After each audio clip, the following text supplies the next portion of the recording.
Oh, again? Yes, no.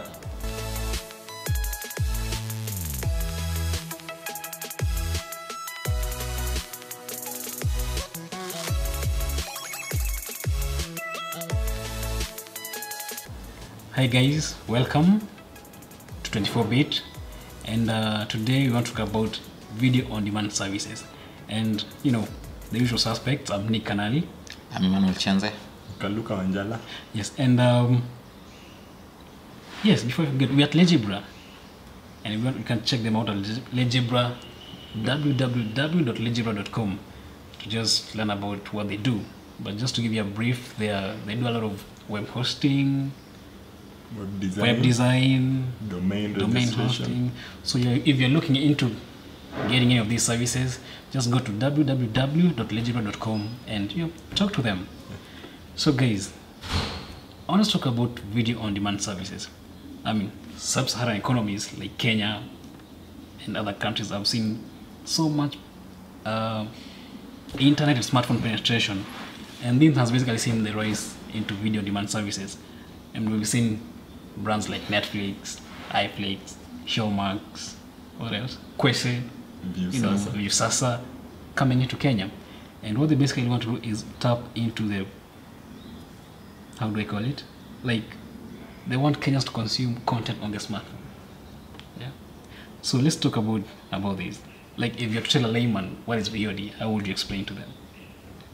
Because from what you said earlier when we were discussing off air, not so many of us consume this. Yeah. Like what is the total number of consumers consuming this locally? The number of people? I mean, an estimate. More than a million? No, I don't think it's more than a million. Should be way less, but I think we'll be more guided if we had the correct figures. Yeah. But it's also the reason why everyone wants in on this space. We have some few things right. Internet penetration in this country via mobile is over 90%. Yes, which is good, right? Yeah. So as a result, you want these people, anyone wants these people to have their attention, to consume their products, to access their services. Also internet coverage, the number of 4G sites, for instance, by Safaricom alone is so high. Telkom has recently rolled out their 4G because it means fast internet, basically. And we have even new entrants like GTL, the fiber guys, have also have 4G. So when it comes to consumers in African markets like Kenya, the internet is there, like the infrastructure has been there. Now we're even getting the point where we're talking about internet at the home. So now that the enabling factor is there, everyone now is jostling for space to sell themselves and the services they offer. Because the whole idea of it is premised around that Kenyans do actually consume on-demand content like videos. So because basically video on demand means you get to watch stuff when you want it. Because normally you're stuck in traffic and your favorite show is airing. So what happens if you miss an episode, right? So with the internet, that should never be a problem. You get to watch the episode when you want to. So let's say you're a busy person from Monday to Friday, you get to catch up on Saturday without having to go to great lengths to having a decoder and recording. No, easy. Just can go to whatever site offers your show of choice and stream it. But Kenyans have been doing this for a long time. In the neighborhoods where we stay, we have those DVD guys. Who will have an episode that aired in the States last night. They'll have it in the morning, and they'll recommend it to their buyers and the people who are their regular customers already. That itself is a way of consuming content on demand already. So it's not like it's a new concept. We've been doing it for forever, since the days of video cassettes. I mean, it's just that video cassettes will probably come in a month after a movie has come out. Then we got to VCDs and then DVDs, and now with the advent of the internet, it meant our DVD guys could actually download, or whoever brings them the content could actually get it overnight, and in the morning we get to watch what aired last night. Like if there was an episode of something interesting on TV, you have it the following morning. Even local news productions like Gichopevo have come to people who missed them last night that way, because not everyone goes to YouTube or knows about YouTube. Yeah. But you go to town, you can get a Jichopev episode, assuming it was on air, that aired, let's say, last night. So that itself is on demand. You are watching this content, but you're not watching it at the prescribed hour of the whoever is publishing it or whoever is producing it. You're watching it at your own time and in your own space, in your own prescribed format. So that is what on demand is. You basically get to consume something when you want it at your own convenience, which is one of the joys brought about by the internet. Yeah. And I mean, one of the biggest people that we saw come into Kenya with this was Netflix. I mean, they've established themselves as a global leader, right, in this industry. Yeah. And originally from Netflix is an American company, American, but they started just like the way Kenyans have been consuming on-demand content. Netflix used to sell DVDs. In the US, they have a very efficient mail system, so they'd actually have your address details when you are subscribing, and then every month, maybe based on your subscription details, they'll send DVDs to your address. So you are still consuming content on demand, but in a very old-fashioned way. So with time, and with just as it's happening here, when it happened in the States, when broadband internet became mainstream, and a lot of homes and people started having access to the internet on the go and in their homes, a very fast internet that could stream videos, they experimented with streaming videos, and here we are. Some of their original content is actually content that is universal and well known. So that's basically how they started. And today, actually, just like Google is a name that means search, Netflix is the poster child of video on demand services. So when you're talking streaming, the first thing that comes to mind is Netflix. But doesn't mean they're the only ones. So there are others, but they've been there for a while. And even in the local context, they kickstarted a storm last year when all of a sudden at CES at the start of 2016, they suddenly announced that they were expanding globally. And for the first time, if you're in Kenya, you will watch Netflix. Well, the need for spoofing your location and using a VPN and all that stuff. So as a result of that, when they came to Kenya, and there was a lot of coverage in mainstream media, and even a crisis because of my uncle at KFCB. So all that drew the attention of the world and players in this sector that there's actually a market.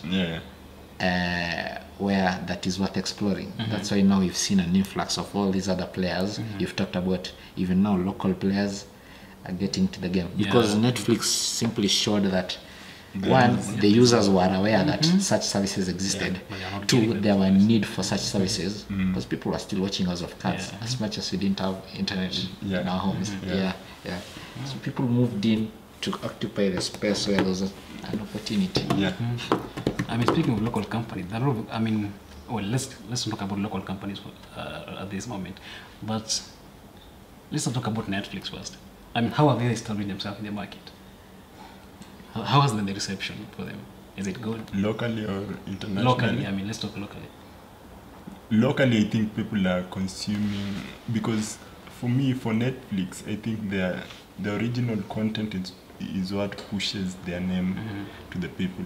You know, I think Orange is the New Black and such. So for them, they do have the premium shows that are original to them. Now, when you compare them to other players maybe they will have the same Netflix content, but after some time. So Netflix has the advantage of coming up with the original, good and popular shows that people will want to watch. So for them, that's an advantage when they're pushing into the market. So they don't have to spend so much convincing people that we do have, you should subscribe to our services. They do have the shows. People know about the shows. The shows are popular. So you see the show, for example, you're looking for a particular show you want to watch. So you search around, then you find it on Netflix. You subscribe because you like the show or you want to watch the show. Well, speaking of, of what you're talking about, I mean, I can argue iFlix, which came into the market just the other day, offers me the same. But also Netflix, it's about the name. It's like what Chen is saying. So Netflix, it's also about the name. Internationally, they're big. They are known for their content. So that's the advantage they have over the likes of iFlix. Yeah. Just like if you talk about in transportation, this Uber. Yeah, exactly. Yeah. Uber means online cabs you can hail on your phone or something, but it spawned a whole list of competitors. But they were fast. At least in this market, and for a while they didn't have competition. But then, as a result of addressing a need, competition came. You see, we usually make the assumption that as much as this is a global brand or it's caught on in America, it may never catch here. I think thanks to the way we are connected right now, the consumer trends have shifted, and news that happens in America 1 minute, it's everywhere around the world the next. So as a result, some of these services, it's just people salivating from the sidelines. The moment they come here, they're being consumed. Because the reason why Netflix was such a big deal when it launched, it became available locally, officially at the start of 2016, was because it spawned an entire conversation online. So people have been aware of Netflix, have actually consumed content probably on that platform or outside, and it's probably why Netflix even opened up to more countries, so that it gives a chance to more people who are interested to be able to access it. So such a thing is why it built a name. But Netflix locally brings in another dynamic. Their presence locally is just as far as the little spat they had with KFCB over the rating of their content, what is suitable for the watershed period for kids, as if online on-demand services operate like traditional, and just being able to access their domain from here. But does Netflix really have a local office? I don't think so. So that is something they may need to explore going forward, because these other companies actually have a strong local presence, and they're going all out, and even the understanding of the local consumer will soon be great and be something that matches and overtakes Netflix's. And they'll need to come here also if they're to catch on. Yes, they have good original shows, but for them to attract the critical mass, they might also need to invest in original shows that local content. But I can give it to Netflix though. They do that. They've done that in EU countries, so I don't know what stops them from doing that here. Probably they have such plans in the pipeline because the competition is doing that. So they'll have to respond. They can only hold on to being the guy for so long. And for now, speaking of local content, I mean, we've talked about Showmax, Netflix, then there's Showmax. Right? And Showmax, one of the things they came into the Kenya with is, I remember when we went for the launch and for these events where we attended, they've been organizing, the main emphasis was they're really trying to work on local content, right? And they've been talking about that, especially most of if you read online so much about Showmax, they really want to push local content. I think it's differentiating themselves from the rest. And especially Netflix. So you want people to come to your platform, they can find the content they'll find on Netflix, and then some local content. And for if you are producing local content, if you have local content, you get the local guys to actually maybe subscribe to your services because they see content that they want to watch. Compared to when you go to Netflix, you have to watch the American or British shows. But for Showmax, you can get the local content which you can find anywhere else. So for me, I think that's their strategy. And it's really working for them, right? It has to do with their origins. Long before they launched in Kenya, officially, was it last year? Netflix was already available outside the country because it started in South Africa. So they have these African roots. And even in those early days, they were out to identify more with African content because that is something that is lacking when you go to platforms like Netflix, for instance.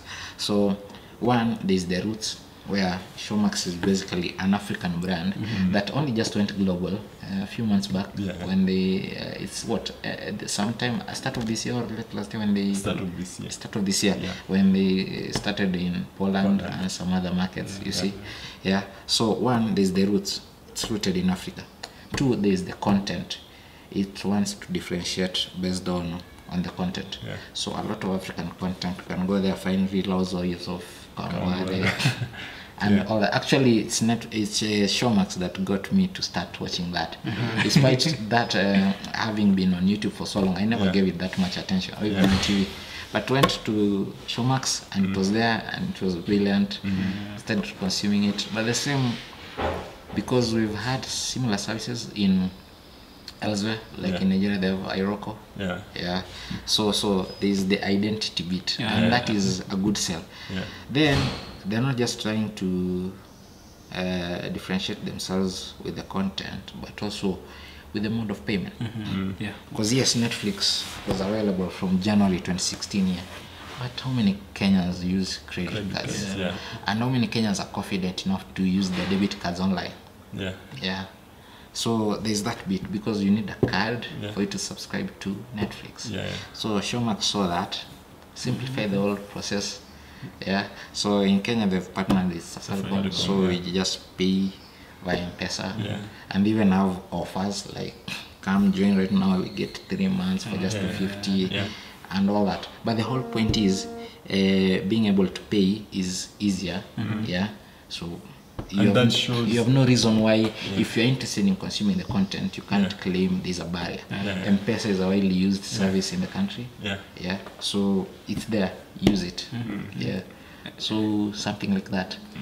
And you spoke about identity, and which brings me to Viusasa. No, I mean, before we go to Viusasa, I think also Netflix, when they came to Kenya, they had the, you could download the shows to watch offline before even Showmax had it before Netflix. So you could go to the app, download a show, then watch it if you don't have an internet connection. For me, I think that works because, for example, if you're going to the office, you probably have Wi-Fi, so you can download the shows you want. Even in school. And then you go and watch them at home. So that shows about understanding maybe the way the market is, and not just bringing a product from another market and dumping it here. Even iFlix does that, actually. But iFlix is just recent when it's coming to the local context. When Showmax launched and they had that, it was huge. It was a big deal because Netflix only started allowing users to save movies to their devices and consequently to their memory cards on their devices just recently. Because the product, as initially thought and rolled out elsewhere, was for people in markets where the internet is not a problem. But here, let's face it, as much as we have connectivity everywhere, internet costs are high, so it's prohibitive. So like really, even Google using its on-demand platform YouTube lets people in this market be able to download videos for offline consumption, while if you're in Europe you can't do that, because here, yes, we have internet, but too, it's costly. Our data bundles are not the type for watching a 2-hour movie. So allowing people to be able to download content to their devices and then go watch at their own liberty at their own time, which was a way of like devolving the on-demand thing, was a well thought out idea and showed a clear understanding of the market from the start, which is something that Netflix doesn't have, because Netflix simply gives you netflix.com from America. Hey, you guys, there it is, go have it. But someone else comes, studies how we live, how we go about our business, sees M-Pesa is a big thing. 2, we have internet, but it's the network, the costs are prohibitive. 3, we might not have the network everywhere, or the signal may fluctuate, and the experience may not be the same, and addresses it. Those are critical steps in getting me inside as a consumer. Because one, I can't pay 330 bob or 880 bob for a service and then be able to use it for 2 days in a month, simply because maybe I was moving to areas with no internet, or my data bundles ran out. What's the point then? So understanding that is critical. Yes, these services are cheap, but there's the other cost, there's the internet involved. That is something you have to unless you're on Wi-Fi, which I've seen a lot of companies come with a lot of packages like the new Safaricom Home Fiber, which is really good, probably the best thing to ever come out of Safaricom. But I love it actually. But again, you have it, and it's working. So I mean, the internet part is what companies like iFlix and Showmax actually saw Like you have to give people an option to download these movies and watch offline. They've actually gone a step ahead. In the case of Showmax, they're caching their content with Safaricom. So when you're on the Safaricom network and you're enjoying one of the movies, it's actually much faster to access the content because there's a copy of it hosted locally. So it's much easier than going thousands of miles away to fetch it. You know, it's the same reason why we exited about companies like Cloudflare having their data centers in the country, because now when someone is coming to access tech trends and they're in Kenya, it's actually they get a cached copy of the site that is close to them. So it's actually much faster to load than if they had to go through Europe or the US. So you go halfway around the world to get content that is written by someone who's probably living next door. You know. So they've done that. So Showmax was fast, and at the Safaricom half-year financial briefing, they also announced that iFlix also is on board. So those are things and perks like that Netflix can't have. Unless they take these local partnerships seriously, because it matters at the end of the day. The more you wait, the more data is being spent. And also we are in a generation of instant things. If it's not working, I'm moving to the next. Exactly. And now that there's choice, you can't afford to have your customers waiting for buffer. Exactly. And for choice, I mean, we have USASAS, the New Citizen, Royal Media Services, new video on demand service. I mean, I love what they're doing with this, really, trying to promote that. To promote it. I mean, Viusasa, they're promoting themselves as a video on demand services for short clips and local content, basically local content. Not just African, local Kenyan. So you can find content in Kiswahili, in your local language, and maybe short clips there. And for me, I think they're looking for the consumers who are not targeted by Showmax and Netflix. So they're looking for the consumer who may not have access to Showmax, Netflix, or may not know that they exist. So those are the consumers who want the local content, short clips to watch during the day. And they have different packages for, I think they have a daily package, the weekly, and monthly. So you can pay per day, per week, and a month. And the pricing is really fair, right? Yeah, per day it's around 20 shillings for videos. They have actually staggered it. You can do videos or music, or videos and music. Exactly. Something that none of the other two providers we've talked about give you.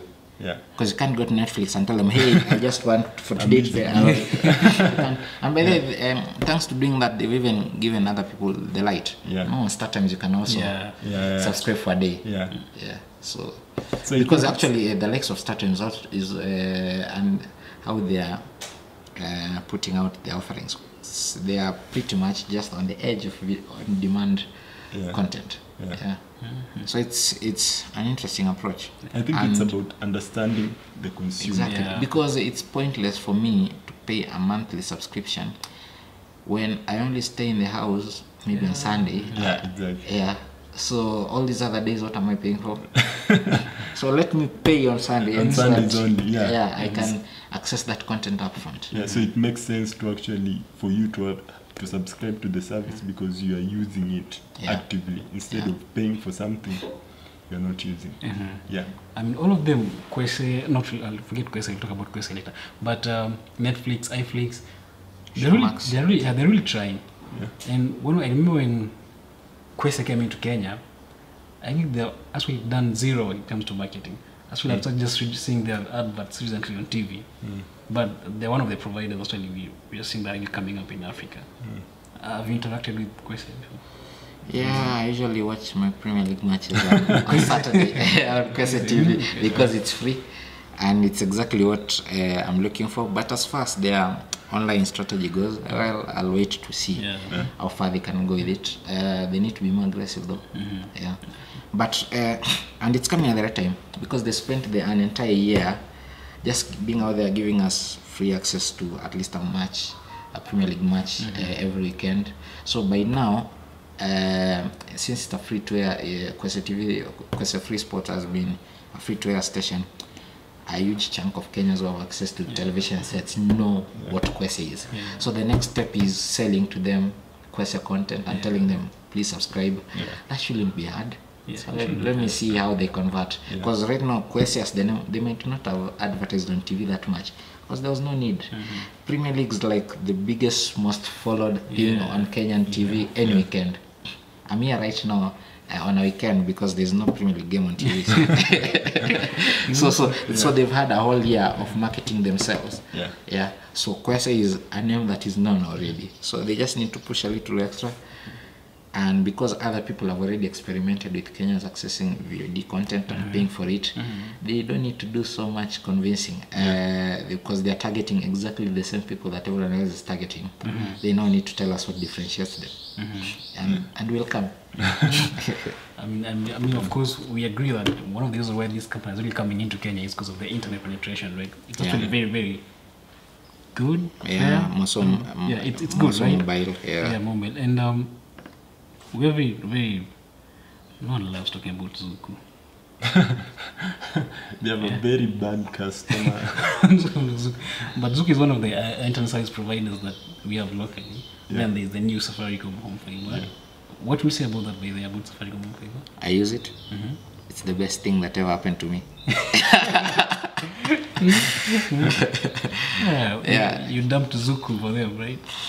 Let me just not talk about that. But I mean, it's one of the things we really should be looking into, like the penetration, data penetration, and the smartphone penetration too.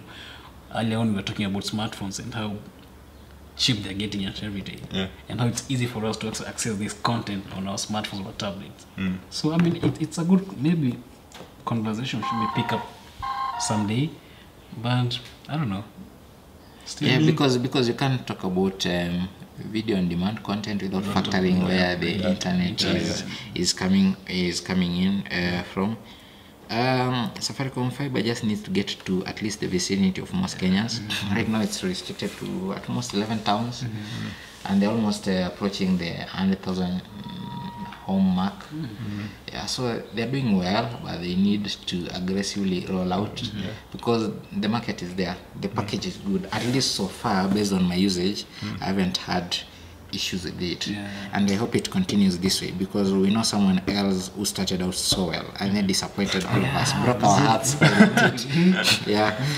So I just hope they stay the course because also even the competition is not sleeping. JTL just doubled their offering the other day, and JTL has very good packages. I only have 1 or 2 issues with them, but they are worthy competitors, and I hope they stay in the game and they continue giving Safaricom a run for their money. Because at the end of the day, it's me as a customer who wins. One, we're in the internet age, and things are not about to change, so we want to ever go back to smoke signals. So that's not happening. So what we need is good internet, and by good we mean fast internet. And it's not just fast internet, but also the cost has to be considerable. Because I was going through the Safaricom Home Fiber rates, and of course I'll pick the 5 Mbps rate for 2,500 per month. I mean 5 Mbps just for my home, and it's unlimited. It's unlimited. It's good. Quite good. There's one thing we usually don't. I don't know why you don't speak when talking about Safaricom Home Fiber. It's that actually for those packages, it's shared on a ratio of 1:4. So, which is actually the main differentiator between them and what GTL offers. GTL, when they come to your house, when you're paying for the 30 Mbps link, it's yours, it's dedicated, it's for you. But for Safaricom, let's say you're subscribing to their silver package, which costs 3,599, basically 3,500 shillings. That link is not just dedicated to you, it's being shared between you and 3 other people. So still they'll guarantee you your 10 Mbps, but you always need to remember that. So far so good. So that is all good. But Fiber has been banking on them having the dedicated and all that. But the difference is Fiber has FT installation charges. Safaricom does it for free, and they are very fast and everything. And also Safaricom has a lot of leverage when it comes to other things like handling customers and all that. They have a very wide network of customer service agents, so they're able to tap into that, and their service, I can say for a fact, is way superior. Yeah, while JTL struggles with theirs, and it's actually something they need to work on. Because one of the most frustrating aspects of JTL is their customer service is not really the best, even though the product is good. Then I mean, that's it for today. I know there are a lot of things that happen that we can't talk about because of time. Yeah. But as I mentioned before, we at Legibra, very nice guys for hosting us. They do a lot of stuff around web hosting, web design, what else? Anything, domain registration, renewals, emails, like corporate, So private. just talk to them. Just go to www.legibra.com to just learn about all these things. Yeah. But for now, thanks for watching. I'm Nick Canali. I blog at techtrends.ke.co.ke. Kaluka Wanjala, tekarina.co.ke. Chenzi Emmanuel, 100kenya.com. Yes. Thank you for watching. And next week, just remember to catch up. There are a lot of things happening. Mobile devices, launches, everything you need to know about. So subscribe, watch Twitter at 24bit, Instagram 24bit_tech, Facebook 24bit. Where are we again? Real life. YouTube. Our YouTube channel.